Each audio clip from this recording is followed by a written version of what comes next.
film session? The film session was good. We watched the last 3 minutes of the game.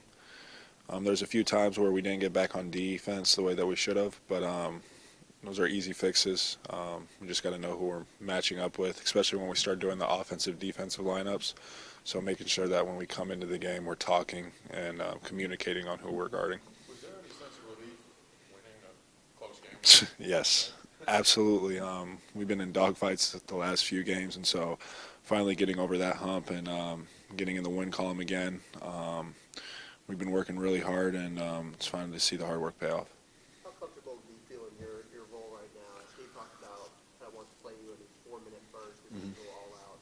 And how different is it compared to that rather than maybe playing 25, 30 minutes? Yeah, I mean, coach is always going to reward guys who play hard, and so being able to come into the game and just play hard and just going all out, doing what I have to do, rebound, play with energy, just asserting myself into the game, and then if I'm playing well, then usually he extends those minutes, and so with me, that's all I can control. I can control when I'm in the game, and I'm just going to continue to run the floor, try to block shots, play with energy, and do stuff of that nature.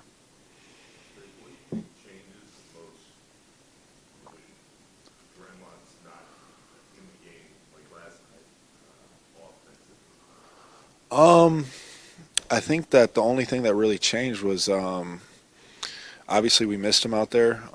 He's a competitor.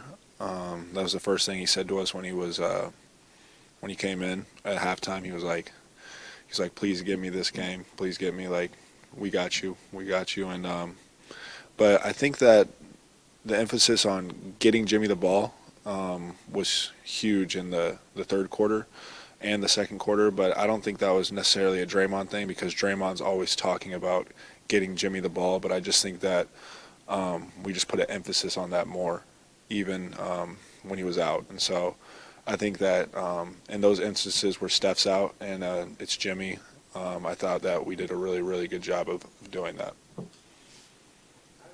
does spacing kind of, as a big man, like spacing's been a big thing for you guys, how does that kind of work as a big man? Yeah, I mean, Jimmy's a competitor. He draws too. He's kind of like Steph in that nature. If it's one-on-one, he's going to go at the guy.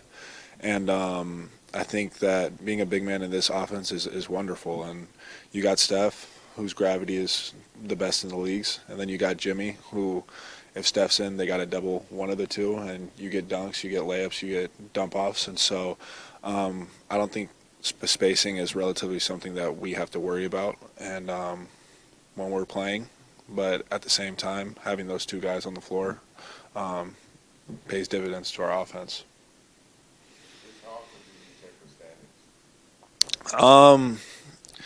I check them relatively often, but obviously when you're in a losing streak, you don't really like looking at it, and so getting back in the win column is good, but starting in probably late January, early February is when we really start to lock in on that. And when you look at where you guys have been, mostly 8th, 9th, and that area there, what are the things that tell you that you guys are going to finish higher? I think that just the way that we're playing, sometimes teams that are 8th, 9th, especially like back in the day, are teams that aren't in the playoff hunt or barely in the playoff hunt. And I think with us, the difference between us and those teams is that we're losing really close games. I mean, there's 4 or 5 games at 2, 3 points, and that could have swung the other way, and we could be in 3rd or 4th place. And so we just got to keep chipping away at this thing and continue to work, continue to look at the film, continue to get better, and I know dubs are going to come our way. Is the mentality for late game defense different than it is for the first, second, third quarter? Yes, I think that just depends on what's happening in the game. Like I remember last night, the 3-pointers, sometimes it's no 3D, sometimes we want to foul before. It all depends, and so giving up a layup sometimes doesn't hurt you late game, but it really just depends on the situation. Obviously, that final play, we really don't want to foul. We really wanted them to get a tough shot, and I think we did a great job of that.